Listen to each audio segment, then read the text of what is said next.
Hi! Capsicum పెరుగు curry చేసుకుందామా? చాలా బావుంటది కదండీ క్యాప్సికమ్ అంటే.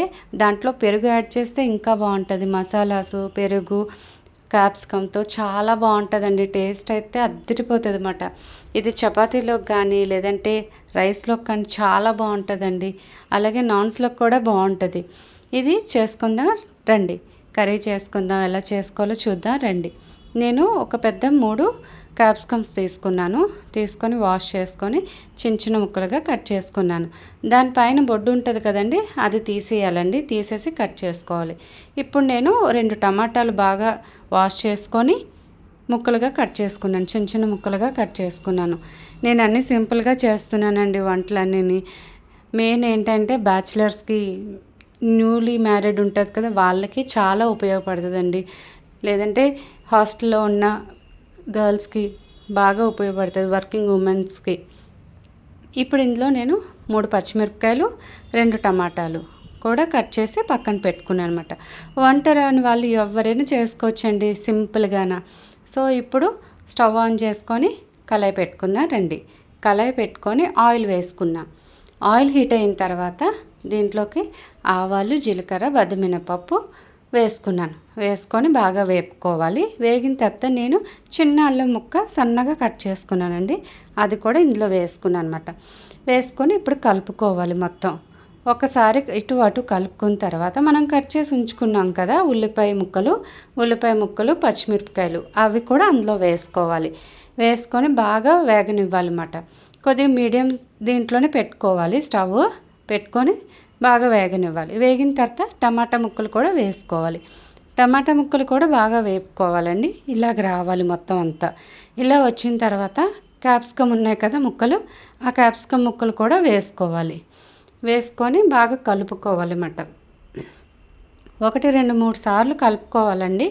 మొత్తం అంతా మిక్స్ అవ్వాలి. మిక్స్ అయిన తర్వాత మూత పెట్టుకోవాలండి. దీంట్లోకి ఒక 5 నిమిషాలు అయిన తర్వాత తీసేసి మనం ఇందులో పసుపు, ఉప్పు, కారం, ధనియాల పొడి వేసుకొని మళ్ళీ కలుపుకోవాలన్నమాట. కలుపుకొని మూత పెట్టుకోవాలి. మూత పెట్టుకున్న తర్వాత ఒక 5 మినిట్స్ వరకు అది సిమ్లో పెట్టుకొని ఉడకనిచ్చుకోవాలండి. ఉడికిన తర్వాత తీసేసి మూత మళ్ళీ ఒక గ్లాస్ వాటర్ వేసుకొని కలుపుకొని పెట్టుకోవాలి. మళ్ళీ చూసారా ఎంత బాగా ఉడుకుతుందో.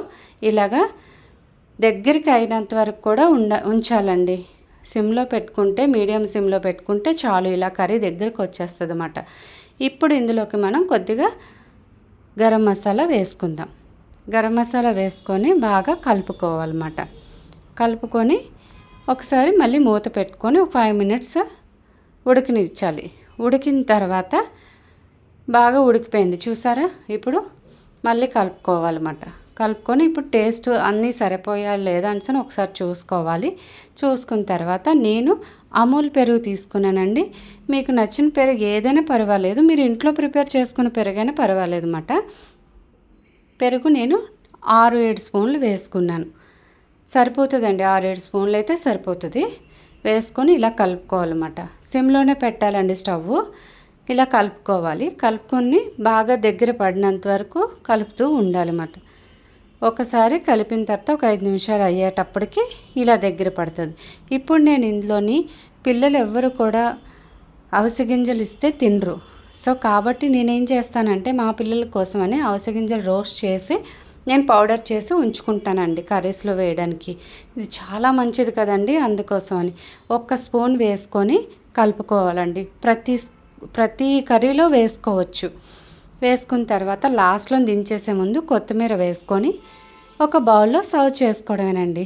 ఇది రైస్లోకి కానీ, లేదంటే చపాతీలోకి కానీ, లేదా పూరీలో కూడా చాలామంది తింటారండి. నాన్స్లో తింటారు. చూసారా ఎంత కలర్ఫుల్గా వచ్చిందో క్యాప్సికమ్ పెరుగు కర్రీ. మీకు నచ్చినట్టయితే సబ్స్క్రైబ్ చేయండి, లైక్ చేయండి.